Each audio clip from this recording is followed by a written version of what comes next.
আজবগঞ্জের যে দুর্নাম ছিল সেটা তুমি ঘুচিয়েছ।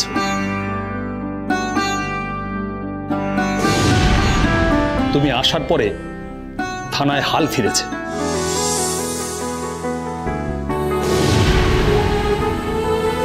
মহিলা পুলিশরা নির্বিঘ্নে কাজ করছে পুরুষদের সঙ্গে কাঁধে কাঁধ মিলিয়ে।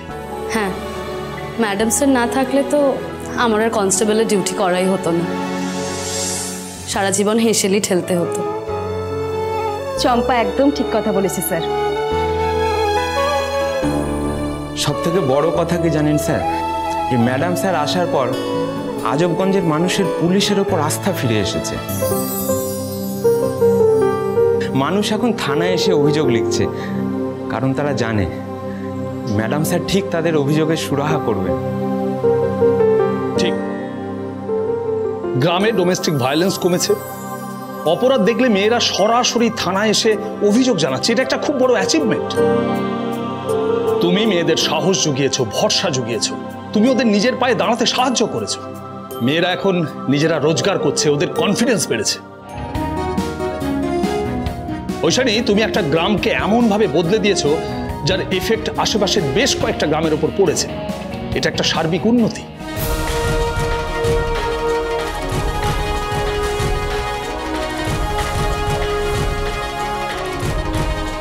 ওপর মহলে তোমার কাজের খবর পৌঁছেছে। একটা গ্রামকে এইভাবে আমূল বদলে দেওয়ার স্বীকৃতি স্বরূপ তোমাকে এই মানপত্র দেওয়া হলো।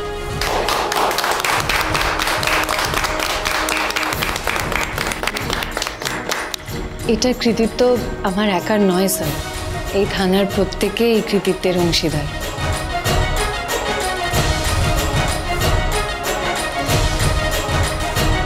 আমি ওদের সবার কাছে কৃতজ্ঞ। আমি কথা দিলাম স্যার, আমি এই গ্রামে আরো ভালো করে কাজ করার চেষ্টা করব। ঐশানী, গতকাল আমি তোমাকে বলেছিলাম যে তোমার জন্য একটা সারপ্রাইজ আছে, সেটা জানানোর সময় এখন হয়েছে। কি সারপ্রাইজ স্যার?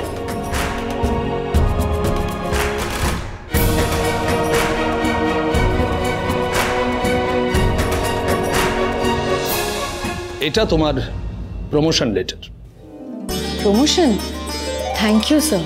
আর এটা তোমার ট্রান্সফার অর্ডার।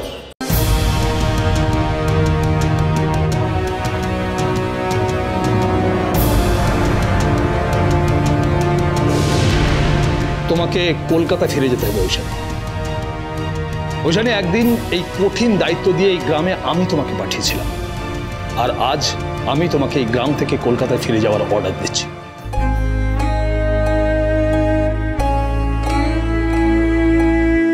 তোমার মতো এফিশিয়েন্ট অফিসারকে আমাদের প্রয়োজন ঐশানী। আরেকটা কথা ঐশানী, এই ওয়াকি টকিটা এখন থেকে সর্বক্ষণ তোমার কাছে থাকবে।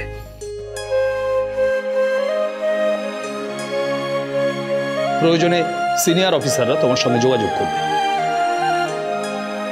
আগামী কালই তোমাকে কলকাতায় গিয়ে তোমার দায়িত্ব বুঝে নিতে হবে। ওকে? Yes sir.